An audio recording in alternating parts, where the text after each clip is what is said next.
The conference room fell silent as I finished recording my forced apology. "Perfect, Bridgette.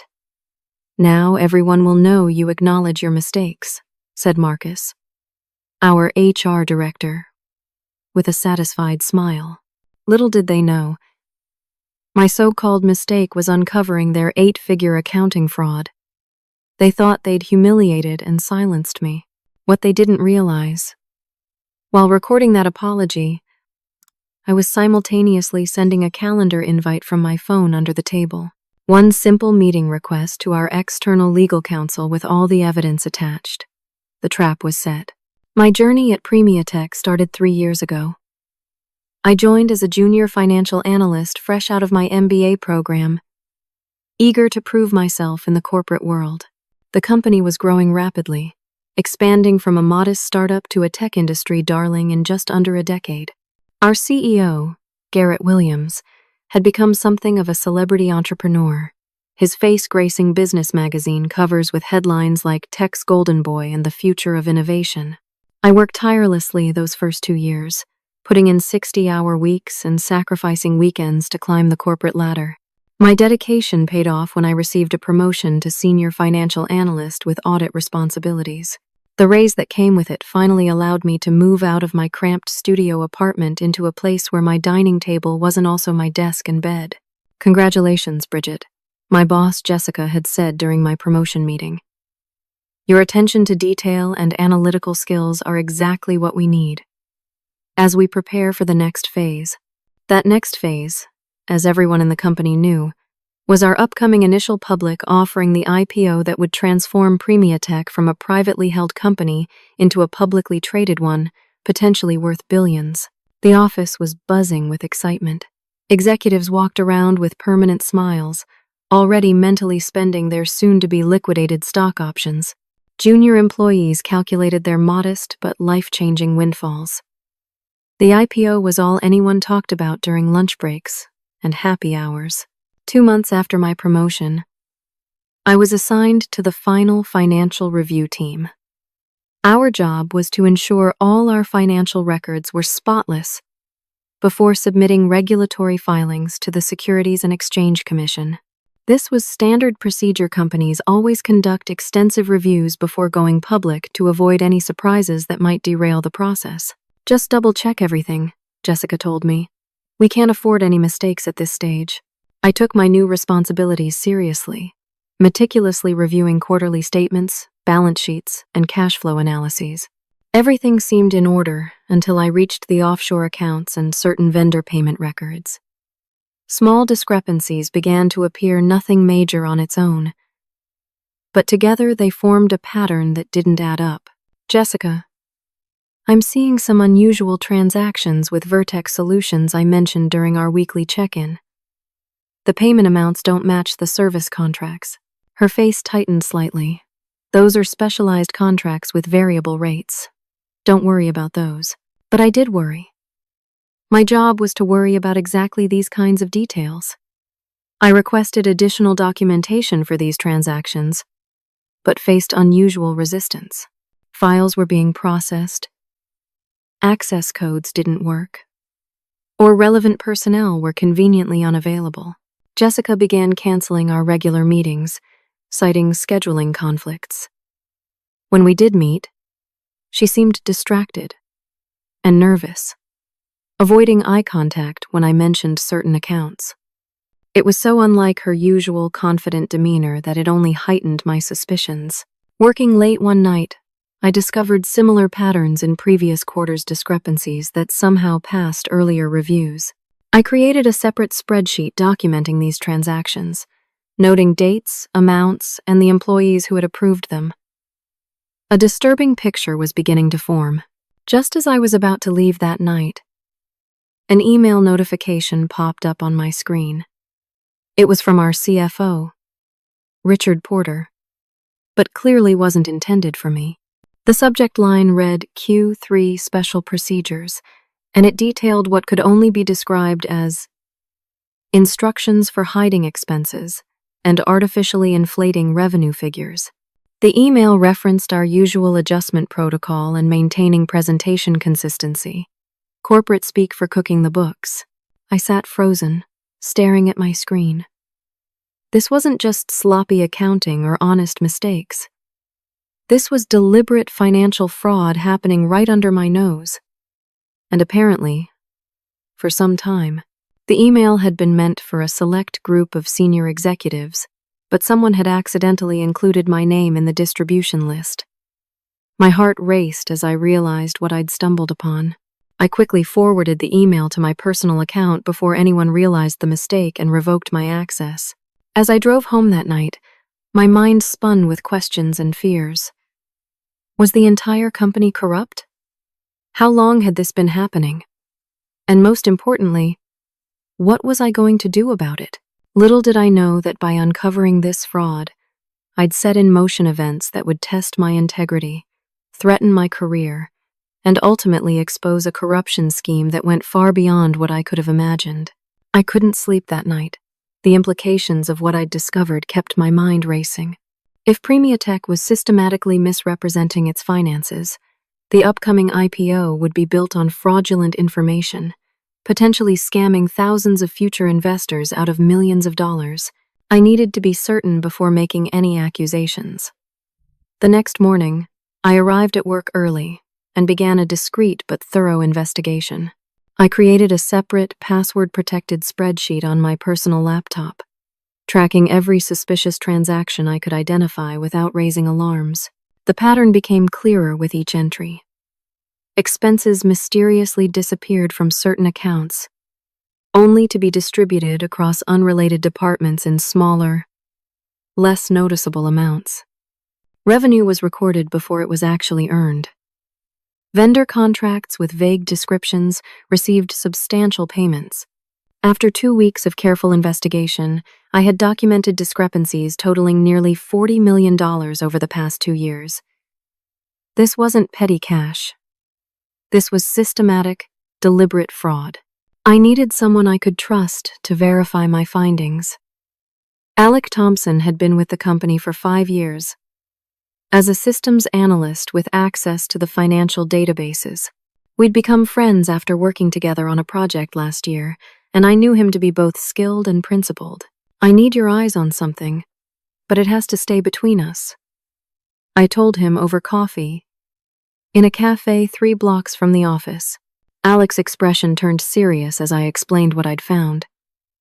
That would explain why they've been so touchy about database access lately, he said, pushing his glasses up his nose. Let me check a few things without triggering any access flags.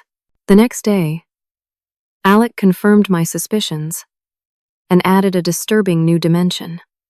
I traced those shell companies you identified, he whispered, as we pretended to discuss a legitimate project. 3 of them lead back to properties owned by Ryan Davis. Who's Ryan Davis? I asked. CEO's brother-in-law.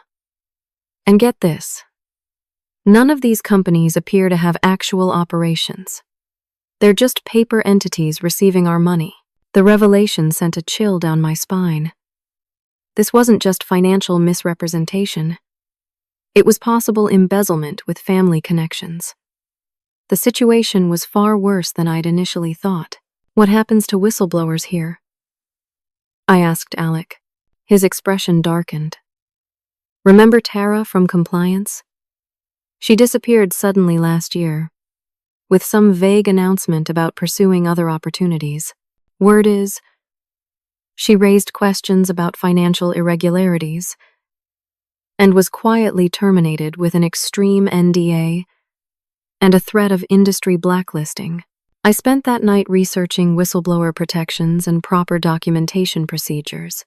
According to Premiatech's own corporate governance policies, employees who suspected wrongdoing were required to report concerns to the Ethics Committee, which would then conduct an impartial investigation.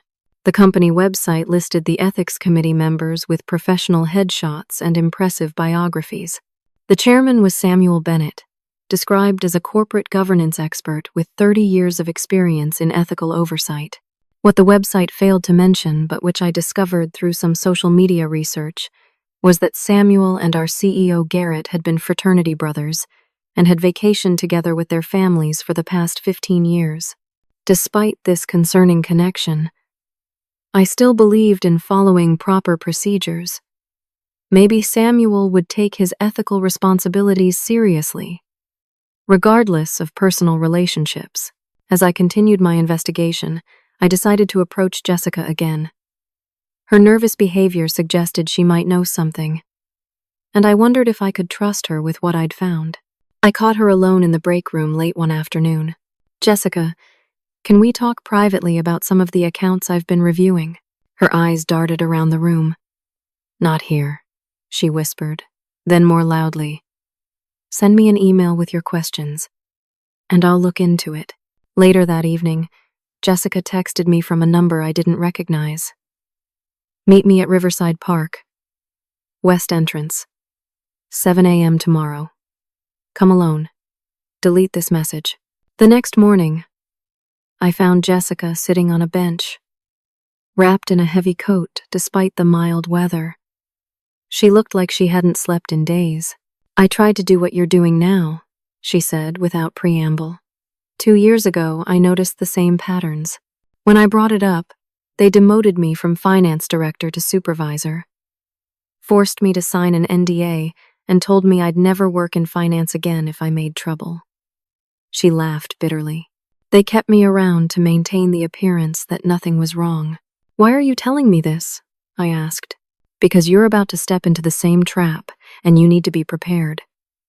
Jessica handed me a thumb drive. "I've been documenting everything since they shut me down. Take this. Keep it safe. Don't trust the ethics committee. Samuel reports everything directly to Garrett." I was still processing this information when Jessica stood to leave. "Be smarter than I was, Bridgette. They'll come after you hard once they realize what you know." As Jessica walked away, my phone buzzed with an email notification. It was from HR, requesting my presence at a meeting with the ethics committee the following morning to discuss concerns that have been brought to our attention. They already knew I was investigating. Someone was watching me, and now the company was moving to contain the situation. But with Jessica's evidence combined with mine, I had more ammunition than they realized. What I didn't know then was just how dirty they were willing to play and how quickly my professional life was about to implode. The ethics committee meeting was set for 9 a.m. in the executive conference room. I arrived 10 minutes early, armed with a folder containing key documents highlighting the most egregious financial discrepancies. Despite Jessica's warning, I still held on to a shred of hope that the system might work as intended. That hope evaporated the moment I entered the room. Instead of the full ethics committee, I found only Samuel Bennett and Richard Porter, our CFO, the very same executive whose misdirected email had first alerted me to the fraud. "Good morning, Bridgette," Samuel said with practiced cordiality. "We understand you have some concerns about our financial reporting?" For the next hour, I methodically presented my findings, pointing out specific transactions, patterns of misrepresentation, and the total estimated impact. Neither man took notes. They occasionally exchanged glances but showed no surprise at the information. When I finished, Richard leaned forward. "Bridgette, while we appreciate your diligence, I'm afraid you've misunderstood some very complex accounting procedures. What looks irregular to you is actually standard practice for companies preparing for public offering. Standard practice doesn't include routing company funds to shell corporations owned by the CEO's brother-in-law," I countered. Samuel's friendly demeanor instantly chilled. "Those are serious allegations without merit. Vertex Solutions and our other vendors are legitimate business partners, providing valuable services." "What services exactly?" I asked. "Because I can't find any deliverables or performance metrics for the millions we've paid them." Richard closed his portfolio with a snap. "That's proprietary information related to our pre-IPO strategy. Frankly, it's outside your clearance level. We'll investigate your concerns," Samuel added smoothly. "But in the meantime, I suggest you focus on your assigned responsibilities and leave these higher-level financial strategies to those with the proper expertise." The message was clear. Back off, or face consequences. As I left the meeting, I knew my report would be buried, but I didn't anticipate how quickly the retaliation would begin. That same afternoon, my access to certain financial databases was revoked due to system updates. My scheduled presentations were reassigned to colleagues without explanation. Coworkers who normally greeted me warmly suddenly found reasons to avoid eye contact in the hallways. The next morning, I found my desk had been relocated to a corner far from the finance team, ostensibly due to department reorganization. My new neighbors were from unrelated departments and seemed uncomfortable with my sudden appearance in their area. When I returned from lunch that day, I caught an IT security specialist hurriedly closing windows on my computer. "Just a routine security audit," he mumbled before rushing away. I immediately checked my files and email, finding that several folders had been accessed. Fortunately, most of my evidence was stored off-site on personal devices, but the invasion was unmistakable. They were looking for what I knew and who I might have told. 3 days later, I received notice of an unscheduled performance review, months ahead of the normal evaluation cycle. The review, conducted by a manager I'd barely worked with, cited concerns about attention to detail and misunderstanding of standard procedures, vague criticisms without specific examples. When I opened my desk drawer the following week, I found a note that simply read, "Drop it or regret it." I showed the note to building security, who promised to look into it but never followed up. As the days passed, the isolation tactics intensified. I was excluded from email threads relevant to my work. Meeting invites stopped coming. Colleagues who had been friendly for years suddenly had no time for lunch or even casual conversation. "They're scared to be associated with you," Alec explained during a furtive conversation in the parking garage.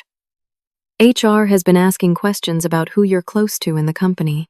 My building access was quietly restricted to regular business hours only, preventing the late-night work sessions that had previously been encouraged. When I asked IT about it, they claimed it was a system-wide security update affecting selected employees. One afternoon, I was called to HR for what was described as documentation updates. The real purpose became clear when Marcus, the HR director, slid a folder across his desk. "We need you to review and sign these updated confidentiality agreements," he said with a thin smile. The documents contained expansive new non-disclosure provisions that would effectively prevent me from reporting any financial irregularities to external parties, including regulatory agencies. The penalty clauses included liquidated damages that would bankrupt me. "I'll need to review these with my attorney before signing," I said. Marcus's smile vanished. "These are standard forms everyone is signing. Refusing could raise questions about your commitment to the company." "I'm not refusing. I'm exercising due diligence before signing legal documents." His eyes narrowed. "Take them with you. But we'll need them back signed by tomorrow." I knew I would never sign those papers, and I suspected they knew it too. They were building a paper trail to justify whatever they planned to do next. Later that week, I requested copies of my original report to the ethics committee and any documentation of the investigation Samuel had promised. HR responded that no formal report had been filed, as my concerns had been addressed informally. Suspicious, I used my remaining system access to check my HR file and made a shocking discovery. Instead of my ethics report, there was a performance warning for misunderstanding basic accounting principles dated the same day as my ethics committee meeting. The document included a signature that vaguely resembled mine, but which I had never provided. They weren't just dismissing my concerns, they were actively fabricating a narrative to discredit me professionally. The realization hit me like a physical blow. This wasn't just about silencing me. They were laying groundwork to destroy my career. That night, as I drove home, I noticed a dark sedan following at a consistent distance, turning when I turned, slowing when I slowed. When I pulled into a gas station, it drove past. But the message was clear. I was being watched. I'd expected resistance when reporting fraud, but not this level of coordinated intimidation. For the first time, I felt genuinely afraid, not just for my career, but potentially for my safety. The company was clearly willing to go to extreme lengths to protect their IPO and the millions the executives stood to gain from it. As I walked into my apartment that night, my phone rang with a number I didn't recognize. Against my better judgment, I answered. "Miss Turner?" A man's voice. Unfamiliar. "This is David Lane from the CEO's office. Your presence is required for an emergency meeting tomorrow morning at 8 a.m. Attendance is mandatory." The call ended before I could ask questions, leaving me with a growing sense of dread. Whatever they had planned, the confrontation was clearly escalating to the next level. Little did I know, the following day would mark both the lowest point of my professional career and the beginning of my counterattack. The next morning, I arrived at work to find a security guard waiting for me in the lobby. "I'm to escort you directly to the executive conference room," he said, not unkindly but firmly. The room was already occupied when I arrived. CEO Garrett Williams sat at the head of the table, flanked by CFO Richard Porter and HR Director Marcus Phillips. 3 empty chairs faced them across the polished mahogany expanse. "Sit down, Bridgette," Garrett said, not bothering with pleasantries. Despite the early hour, he was impeccably dressed in a tailored navy suit, his silver hair perfectly styled.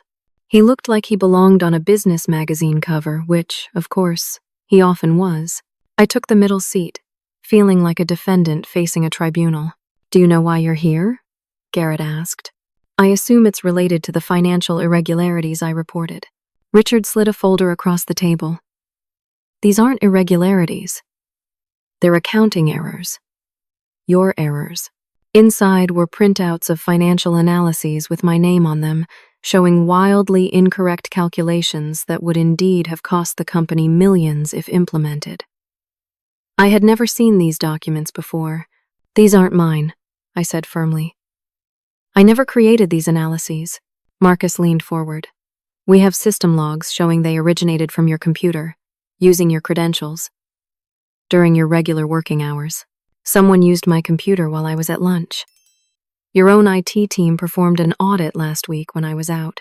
"That's a serious accusation," Garrett said, his voice dangerously soft. "Are you suggesting our IT security team compromised your computer to frame you?" Put that way, it sounded paranoid, which was exactly what they wanted. They were creating a narrative where I was not a whistleblower but a disgruntled employee, making increasingly desperate excuses. "We've received reports that you've been spreading harmful misinformation throughout the company," Marcus continued. "Multiple employees have complained about you approaching them with conspiracy theories about financial improprieties. This was a complete fabrication, but I could see their strategy. They were building a case that I was unstable and vindictive, preemptively discrediting anything I might report externally." Richard tapped the folder. "These errors would have severely impacted our IPO valuation. Fortunately, we caught them before filing with the SEC. And now we have a serious problem," Garrett said. "You've created financial documents with potentially disastrous errors, then tried to deflect blame by accusing the company of fraud. This leaves us with limited options." Marcus produced another folder. Option 1. Immediate termination for cause, with a formal report detailing your accounting errors and subsequent false accusations. This would likely make you unhirable in any financial role and could result in industry blacklisting. We would also be obligated to pursue legal action for defamation and attempted corporate sabotage. My stomach dropped. While their threats were based on lies, fighting them would require resources I didn't have against a company with seemingly limitless legal funds. Option 2, Marcus continued, sliding the second folder toward me. You sign these documents acknowledging your mistakes, agree to complete remedial training, and make a formal apology to the departments affected by your errors. You would be placed on probation but retain your position. I opened the folder to find an NDA more restrictive than anything I'd seen before, effectively gagging me from ever discussing any aspect of Premiatech's finances with anyone outside the company, including regulatory agencies, for the rest of my life. I need time to consider these options, I said, fighting to keep my voice steady. This isn't a negotiation, Garrett said flatly. You'll make your decision now, or we'll make it for you. In that moment, I realized I had underestimated their ruthlessness. They weren't just trying to silence me. They were prepared to destroy me professionally to protect their fraud. If I sign these, what exactly does the apology entail? I asked, playing for time. Marcus seemed pleased at what he perceived as capitulation. A written statement and a recorded video, acknowledging your errors, accepting responsibility, and committing to improvement. Standard procedure for serious performance issues. When would this happen? Immediately, Richard said. We need to contain the damage before it spreads further.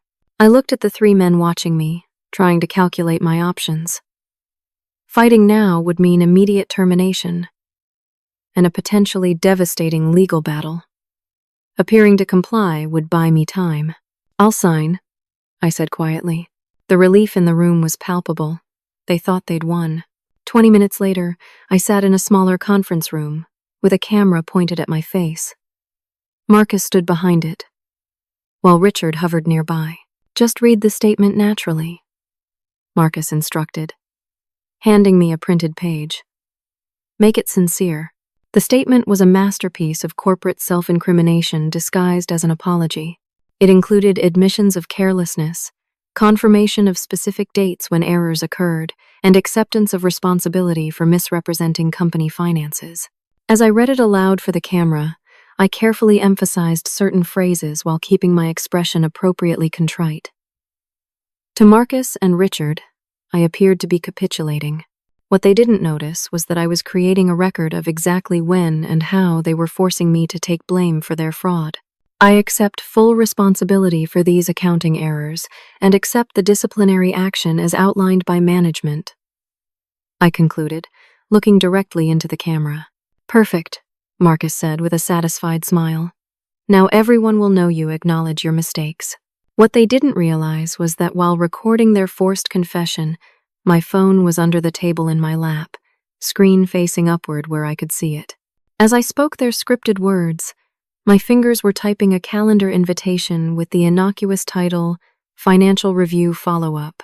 The invitees included CEO Garrett Williams, CFO Richard Porter, HR Director Marcus Phillips, and critically the partners from Baker and Hodgson, our external legal counsel who specialized in corporate compliance and SEC filings.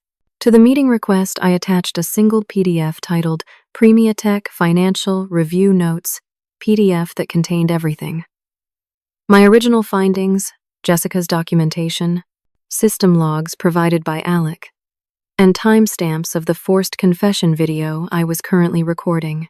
Just as I finished the last line of their script, I hit send on the invitation for a meeting scheduled for 9 a.m. the following morning. We'll distribute this to the relevant departments later today, Marcus said, stopping the recording. For now, return to your desk and focus on your regular duties. You'll be under close supervision during your probationary period. As I walked back to my isolated desk, my phone buzzed with acceptances to the meeting invitation. The external counsel had immediately confirmed their attendance, probably assuming it was a routine pre-IPO legal review. I had just sat down when my desk phone rang. What have you done?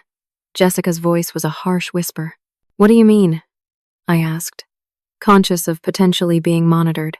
Emergency executive meeting. Closed door. They look panicked. Before I could respond, I received an email notification on my phone. It was breaking news from a financial publication. SEC launches surprise investigations into tech sector following anonymous whistleblower reports.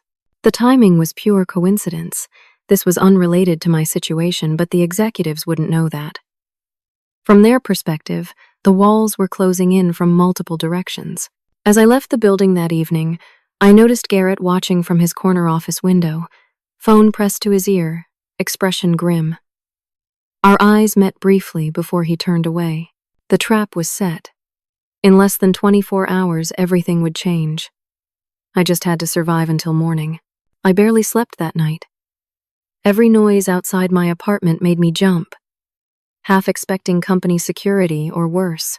I'd taken precautions, backing up all evidence to encrypted cloud storage, giving sealed envelopes to 2 trusted friends with instructions to mail them to the SEC if they didn't hear from me for 3 days, and staying with a college roommate instead of at my own apartment. You really think they'd go that far? My friend Megan had asked as she made up her couch for me. Probably not, I'd replied. But there are millions of dollars at stake. I'm not taking chances. While the executives had been focused on containing me internally, they'd overlooked a critical vulnerability in their plan. Premiatech's relationship with its external legal counsel, Baker and Hodgson, one of the most reputable corporate law firms in the city. During my first year at the company, I'd worked closely with the legal department on contract reviews and had developed a good relationship with several of the attorneys. More importantly, I'd studied our corporate bylaws during my investigation and discovered a crucial clause. Any allegation of financial misconduct presented to external counsel triggered mandatory investigation protocols that not even the CEO could override. This was a safeguard implemented after a previous corporate scandal, years before I joined, a fact that current management had either forgotten or never bothered to learn. The provision required external counsel to independently investigate any credible fraud allegations, regardless of the source, and report findings to both the board of directors and relevant regulatory bodies if warranted. By inviting Baker and Hodgson to a meeting with the evidence attached, I'd activated this protocol. The attorneys would be legally obligated to investigate, and the executives would be unable to stop them without raising even more red flags. Morning came after a fitful night's sleep. I dressed carefully in my most professional outfit, a charcoal gray suit I'd splurged on after my promotion, and arrived at the office 30 minutes before the scheduled meeting. The receptionist looked surprised to see me. Miss Turner, I thought, never mind. Good morning. I wondered what she'd heard about my status, but smiled pleasantly and proceeded to the large conference room where I'd set the meeting. It was already being prepared, with carafes of coffee and water arranged on the credenza. Is this room available? I asked a facilities staff member who was setting out notepads. He checked his tablet. Yes, ma'am. Your 9 a.m. is confirmed. I was told to expect 8 attendees. 8. Not 7. Someone additional was coming. I took a seat at the far end of the table and opened my laptop, loading the presentation I'd prepared overnight. At 8:55, the door opened, and 3 attorneys from Baker and Hodgson entered, led by Patricia Reynolds, the firm's senior partner for corporate compliance. She looked surprised to see me. Bridgette, I didn't realize you'd be joining us, she said, setting down her briefcase. The invitation came from your account, but mentioned a financial review with the executive team. I'll explain everything once everyone arrives, I replied calmly, though my heart was racing. The attorneys took seats on one side of the table, reviewing the materials I'd attached to the invitation on their tablets. Their expressions grew increasingly serious as they read. At 9 exactly, the door opened again, and the executives arrived. Garrett, Richard, and Marcus, accompanied by a 4th man I recognized as Thomas Wright, the company's head of security, a former police detective who handled sensitive matters for the executive team. The moment Garrett saw the attorneys, his confident stride faltered. When he noticed me sitting at the table, his face drained of color. What is this? He demanded, looking from me to the lawyers. Patricia stood, extending her hand. Good morning, Mr. Williams. We're here for the financial review meeting as requested. Marcus stepped forward. There must be some mistake. We didn't schedule. I believe Miss Turner sent the invitation, Patricia interrupted, gesturing to me. She included some concerning documentation that falls under our mandatory review protocols. Garrett's eyes locked with mine across the room. Miss Turner is currently under disciplinary review for serious performance issues. Whatever she's shared with you is likely an attempt to deflect from her own mistakes. Patricia remained professionally neutral. Nevertheless, we're obligated to review the allegations as per Section 7.3 of our engagement agreement and Premiatech's own corporate bylaws. Garrett turned to Thomas, speaking in a low voice. The security director nodded and left the room quickly. "This meeting needs to be rescheduled," Richard said. "We have an urgent matter requiring immediate attention." "I'm afraid that's not possible," Patricia replied. "Once allegations of this nature are presented to us, we have a legal obligation to investigate. Attempting to prevent or delay that investigation would itself be reportable to the board and potentially to regulatory authorities." The executives exchanged glances, realizing they were trapped. Whatever they'd planned, removing me from the building, canceling the meeting, or controlling the narrative, was no longer viable with external counsel present and aware of the situation. Garrett forced a tight smile. "Of course, we want to address any concerns properly.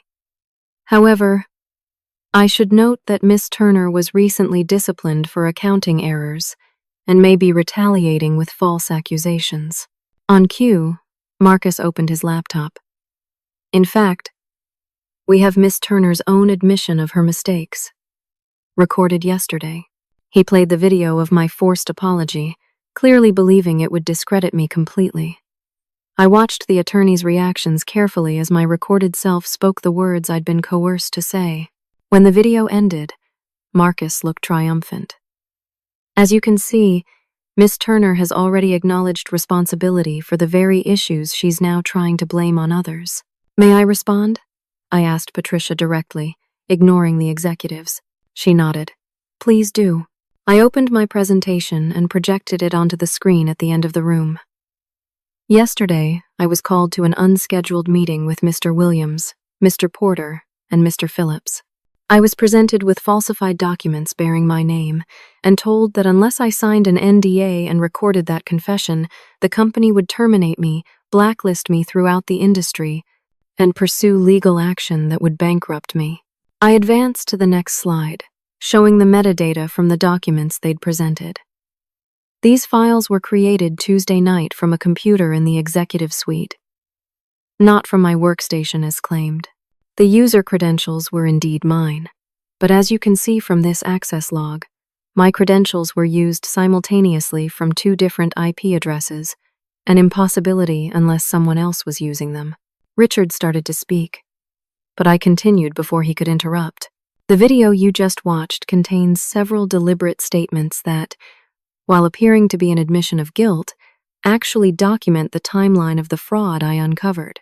If you review it carefully, you'll notice I specifically mentioned reviewing offshore accounts on April 10th, discovering discrepancies on April 12th, and reporting concerns through proper channels on April 15th, all of which is documented in system logs and email records included in your briefing materials." The atmosphere in the room had shifted palpably. The attorneys were now taking detailed notes, their expressions serious. "Miss Turner, these are very serious allegations," Patricia said. "Do you have supporting evidence beyond what was attached to the meeting invitation?" "Yes," I replied, advancing to my next slide. "Jessica Andrews, our former finance director who was demoted after raising similar concerns 2 years ago, has provided comprehensive documentation of the pattern of financial misrepresentation dating back to 2020. This was the moment I'd been waiting for. The conference room door opened, and Jessica herself walked in, carrying a portfolio and accompanied by one of the junior attorneys from Baker and Hodgson. Garrett's composure finally broke. "This is a coordinated attack on the company weeks before our IPO. She has no right to bring in outside parties without authorization." "Actually," the junior attorney said, "Miss Andrews contacted our firm independently 3 months ago with concerns about Premiatech's financial reporting.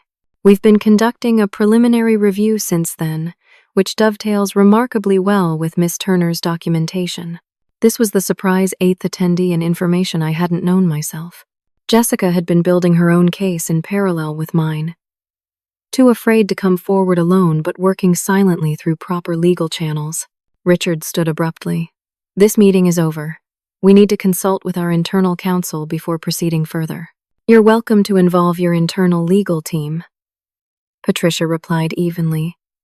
"But I should inform you that as of this morning, we've activated the investigation protocols required by both our engagement, agreement, and SEC regulations.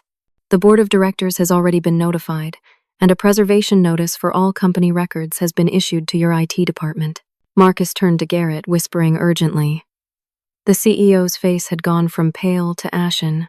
"Please tell me she wasn't serious," he whispered, just loudly enough for me to hear, as he glanced at the calendar invitation still displayed on his phone.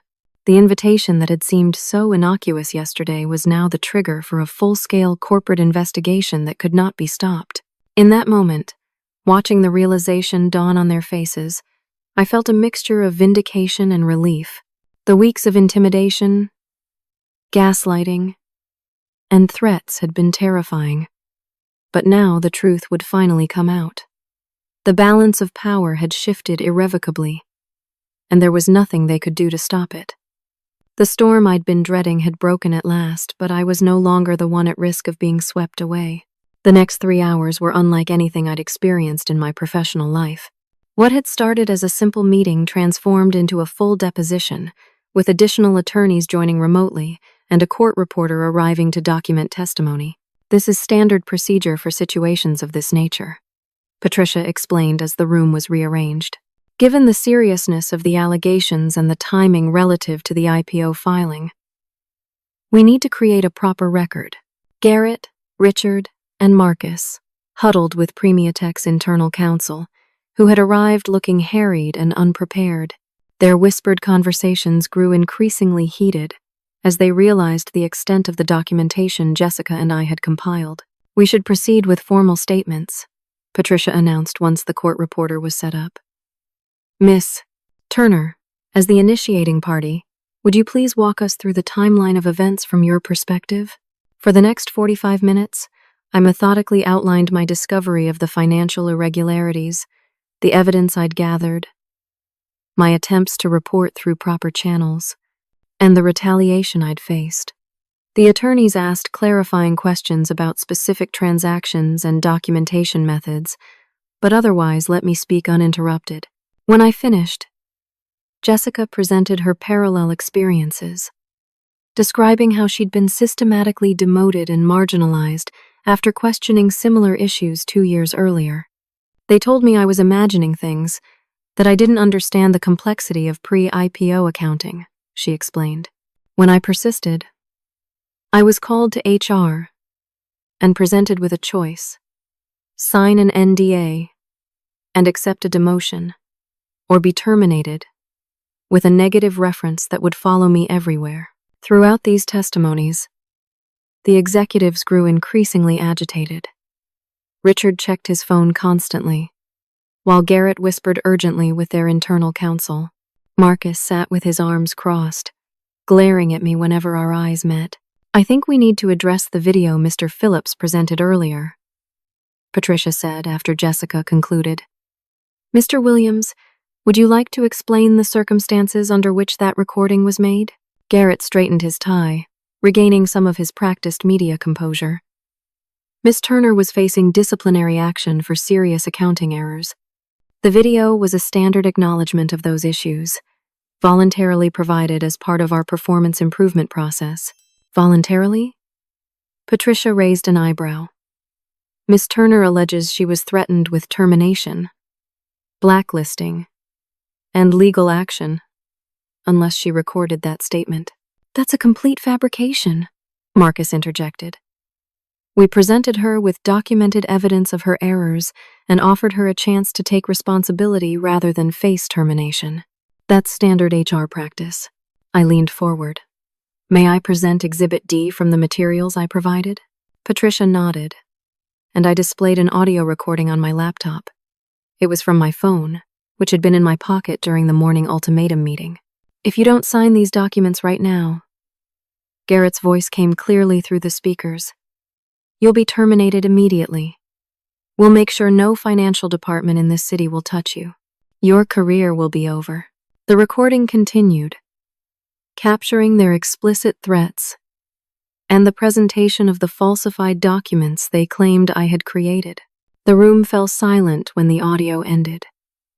The executive's internal counsel leaned back in his chair, his expression grim. "That recording was made without consent," Marcus sputtered finally. "It's inadmissible and potentially illegal." "Actually," Patricia replied, "this state has one-party consent for recordings. And while admissibility might be an issue in court, it's certainly relevant to our investigation." Richard glanced at his watch. "We've indulged this charade long enough. We have an IPO to prepare for, and these baseless accusations are wasting valuable time." "I'm afraid the IPO timeline may need to be reconsidered," Patricia said gently. "Given the nature and extent of the allegations, we're obligated to notify the SEC of potential material misstatements in your financial filings." "You can't do that." Garrett's composed facade finally cracked. "Do you have any idea what that would do to our valuation? To investor confidence? We have both ethical and legal obligations," Patricia replied evenly. "Failure to report would implicate our firm in potential securities fraud." The internal counsel placed a hand on Garrett's arm, silencing his next outburst. "Perhaps we should discuss potential remediation steps," he suggested, clearly trying to salvage the situation. "If there have been accounting irregularities, we can file amended statements before the IPO." Patricia shook her head. "This goes beyond simple irregularities. Based on the documentation provided, we're looking at potentially systematic fraud involving shell companies connected to company executives. That requires full investigation before any public offering can proceed." As the reality of their situation sank in, the executive's demeanor changed from indignation to desperation. Richard began arguing technical accounting points, claiming the transactions in question were complex but legitimate. Marcus suggested that Jessica and I had collaborated to sabotage the company out of personal grudges. Garrett, however, shifted to damage control. "Clearly there's been a serious breakdown in communication," he said, his voice regaining its smooth, media-trained quality. "If Miss Turner and Miss Andrews felt their concerns weren't being properly addressed, that represents a failure in our corporate culture that I take personal responsibility for." It was a masterful pivot trying to reframe deliberate fraud as a communication problem, but the attorneys weren't buying it. "Mr. Williams," Patricia said, "the documentation shows your personal approval on transfers to Vertex Solutions, a company registered to your brother-in-law's address with no discernible business operations. That goes beyond communication issues." Before Garrett could respond, the conference room door opened, and Thomas, the security director, returned with a nervous-looking man I recognized as Alan from IT. "Sir," Thomas said to Garrett, "you should know that the system preservation notice has been implemented. All electronic records are now locked for legal review." Garrett waved him off impatiently, but Alan stepped forward. "There's something else you should know," he said, his voice shaking slightly. "When implementing the preservation protocol, we discovered that someone attempted to delete financial records from the system last night. The automatic backups prevented data loss, but the logs clearly show the deletion attempts came from the executive suite, using Mr. Porter's credentials." All eyes turned to Richard, whose face had gone rigid. "Furthermore," Alan continued, gaining confidence, "we found evidence that Miss Turner's account was accessed without authorization multiple times over the past 2 weeks, including during periods when building logs show she wasn't on the premises." Patricia turned to the court reporter. "Please make sure that statement is included in the record." To Alan, she added, "We'll need formal documentation of those system logs." The meeting continued for another hour, as more details emerged. Additional attorneys joined, both in person and remotely. Representatives from the board of directors were patched in by conference call, their questions becoming increasingly pointed as they realized the potential liability they faced. Throughout it all, I maintained my composure, answering questions precisely and referring to specific evidence rather than making general accusations. Jessica did the same, our parallel testimonies creating a consistent narrative spanning years of financial manipulation. By early afternoon, Patricia called a recess. "We've documented the core allegations and supporting evidence," she announced. "Our firm will now implement the full investigation protocol, including securing all relevant records and scheduling individual interviews with key personnel. In the meantime, the IPO preparation will be placed on hold pending resolution of these issues." As people began gathering their materials, she turned to me and Jessica. "Would you both join me in the small conference room across the hall? There are some additional matters to discuss privately." We followed her out, aware of the executives watching us leave. In the smaller room, Patricia closed the door, and her professional demeanor softened slightly. "I want to be clear about what happens next," she said. "This type of investigation typically takes weeks, sometimes months. During that time, the company may attempt various forms of pressure or retaliation, despite the legal protections in place. Are we going to be fired?" Jessica asked bluntly. "Not if I can help it," Patricia replied. "Terminating known whistleblowers during an active investigation would create additional legal problems for Bridgette. However, your working environment may become uncomfortable." "It already is," I said. Patricia nodded.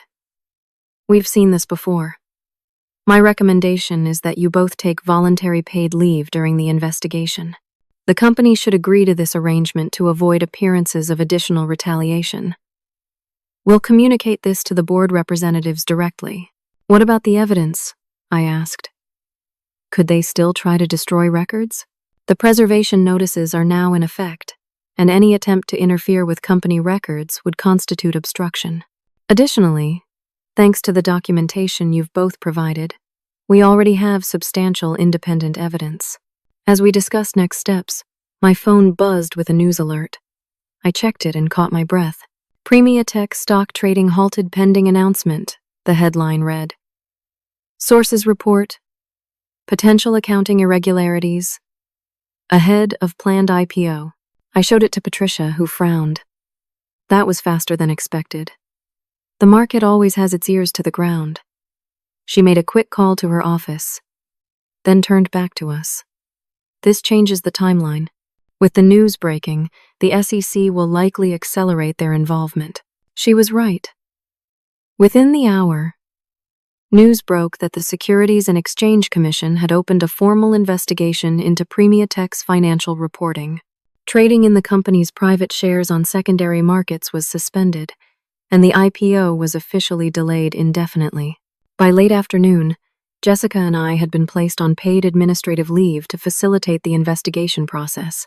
As I packed my personal items under the watchful eye of a surprisingly respectful security officer, I received a text from Alec. "Board called emergency session.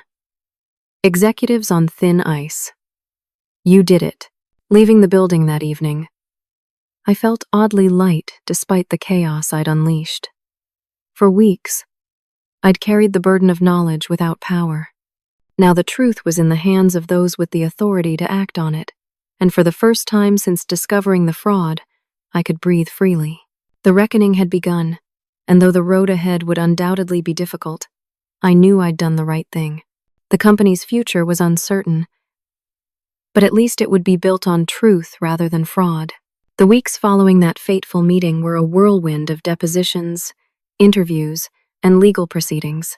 The investigation expanded rapidly as more evidence emerged, and additional employees came forward with supporting information. 10 days after our confrontation, the board of directors announced the immediate removal of Garrett Williams as CEO, along with Richard Porter and 2 other executives implicated in the financial fraud. Marcus Phillips was placed on administrative leave pending further investigation of his role in the cover-up attempts. The board takes these allegations extremely seriously. Read the press release. We are committed to full transparency, and cooperation with regulatory authorities to restore trust in Premiatech's governance. I watched the news unfold from the safety of my apartment, where I'd been working remotely with the investigation team. Jessica and I spoke daily, sharing updates and supporting each other through the emotional roller coaster of seeing our professional vindication play out in real time. "I never thought they'd actually be held accountable," she admitted during one of our calls. "Part of me still can't believe it's happening." I understood her disbelief. Corporate accountability often seemed like a myth rather than reality, with executives typically receiving golden parachutes rather than consequences. But the evidence we'd gathered was simply too overwhelming to ignore or explain away. The external investigation confirmed systematic financial fraud, totaling over $40 million across 3 years. Shell companies had been used to funnel company funds to personal accounts connected to Garrett and his family members. Revenue had been artificially inflated to boost valuation metrics ahead of the planned IPO. The entire scheme had been elaborately documented and disguised within Premiatech's financial systems. 4 weeks into the investigation, I received a call from Patricia Reynolds. "The board would like to meet with you tomorrow," she said. "They're implementing major governance changes and want to discuss your role going forward." "My role?" I asked, surprised. I assumed I'd be looking for a new job once this settled down. "Quite the opposite," Patricia replied. "But I'll let them explain directly." The next morning, I found myself in the same boardroom where everything had come to a head. But this time, facing the full board of directors and a new interim CEO, Eleanor Richards, a respected industry veteran who had been brought in to stabilize the company. "Miss Turner," Eleanor began. "First, let me express the board's gratitude for your courage in bringing these issues to light. Your actions saved this company from what would have been a disastrous, fraudulent IPO and potential bankruptcy when the truth eventually emerged." The board chair, Dr. James Wilson, nodded in agreement. "We've reviewed your performance history and the circumstances surrounding your forced apology. It's clear you acted with integrity throughout a situation where many would have simply resigned and walked away. The company owes you a formal apology," Eleanor continued, "which we're providing today in writing. Additionally, we'd like to offer you a new position as head of our newly formed Corporate Integrity Department, reporting directly to me and with direct access to the board's audit committee." I was momentarily speechless. Of all the outcomes I'd imagined, being offered a promotion hadn't been one of them. The role would include overseeing financial compliance, ethics training, and maintaining our whistleblower protection programs, Eleanor explained. "We're determined to transform Premiatech's corporate culture, and we believe you're uniquely qualified to help lead that transformation." "What about Jessica Andrews?" I asked. "She tried to report these issues long before I did, and suffered years of retaliation." Dr. Wilson smiled. "We met with Miss Andrews yesterday and have offered her reinstatement to her previous finance director position with appropriate compensation adjustments. She's accepted and will be working closely with our new CFO to restructure the finance department." The meeting continued with discussions of my potential role and the company's recovery plan. The IPO had been postponed indefinitely while the financial statements were reconstructed and verified. Criminal investigations were proceeding against Garrett, Richard, and several other former executives. The company was implementing comprehensive new compliance systems and governance structures. After careful consideration, I accepted the position. The opportunity to build something positive from the ashes of corruption was too meaningful to pass up. My first official act was to establish a formal whistleblower protection policy with anonymous reporting channels and explicit anti-retaliation provisions. Over the following months, Premiatech underwent a remarkable transformation. With honest financial reporting, the company actually proved to be healthier than the falsified statements had suggested. Our core technology was sound, and without the drain of funds being siphoned to shell companies, our balance sheet improved steadily. Jessica and I worked together to implement transparent accounting practices and train department leaders on ethical financial management. Alec was promoted to head of IT security, where he developed robust systems to prevent future manipulation of financial records. 6 months after the investigation began, the company held an all-hands meeting to announce a restructured IPO plan based on accurate financial reporting and strengthened governance. The valuation would be lower than the fraudulent projections, but it was sustainable and honest a foundation for genuine long-term growth. After the meeting, Eleanor pulled me aside. The SEC settlement is finalized. The company will pay the fine, but the good news is we've avoided criminal charges against the organization itself. The individual prosecutions are proceeding separately. What about the employees who lost value in their stock options with the lower valuation? I asked, concerned about colleagues who had been counting on the IPO for financial security. The board approved a special equity adjustment to make them whole, Eleanor replied. It was your suggestion that convinced them the employees shouldn't be punished for executives' wrongdoing. As Bridgette rebuilt itself, I found unexpected fulfillment in helping create a corporate culture where integrity was valued over expediency. We established ethics training programs that used our own corporate scandal as a case study, teaching employees to recognize red flags and understand their responsibilities. 1 year after my forced apology, I stood on a different stage, addressing new employee orientation. At Bridgette, we believe that sustainable success can only be built on a foundation of honesty and accountability, I told them. We learned that lesson the hard way, but it's now embedded in everything we do. The company eventually completed its public offering with a transparent prospectus that acknowledged the historical issues and detailed the comprehensive reforms implemented. Rather than destroying the company, the exposure of fraud and subsequent transformation became a selling point, evidence of resilience and commitment to ethical business practices. On the day of the successful IPO, Jessica joined me on the office balcony overlooking the city. "Did you ever imagine we'd end up here?" she asked, watching the celebration in the main conference room. "Never," I admitted. "I thought best-case scenario was escaping with my career intact. Building something better wasn't even on my radar." "That's the thing about standing up for what's right," she replied. "You never know what doors it might open." In the aftermath of Bridgette's transformation, I received invitations to speak at industry conferences about corporate ethics and whistleblower protections. My first-hand experience with both corruption and reformation gave me a unique perspective that resonated with audiences. The most important lesson I learned, I told a group of financial professionals at one such event, is that courage is contagious. When one person stands up, it empowers others to do the same. Jessica stood up and was silenced. I stood up later and faced the same resistance. But together, with proper documentation and persistence, we created change that neither of us could have accomplished alone. The former executives faced varying consequences. Garrett and Richard were indicted on multiple counts of securities, fraud, and embezzlement. Marcus avoided criminal charges by cooperating with investigators, but was barred from working in corporate compliance roles.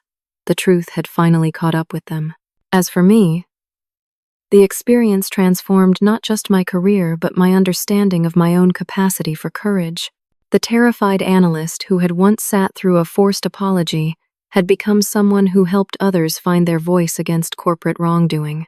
2 years after that fateful meeting, I created a mentorship program for early career financial professionals, teaching them not just technical skills but ethical frameworks for navigating complex situations.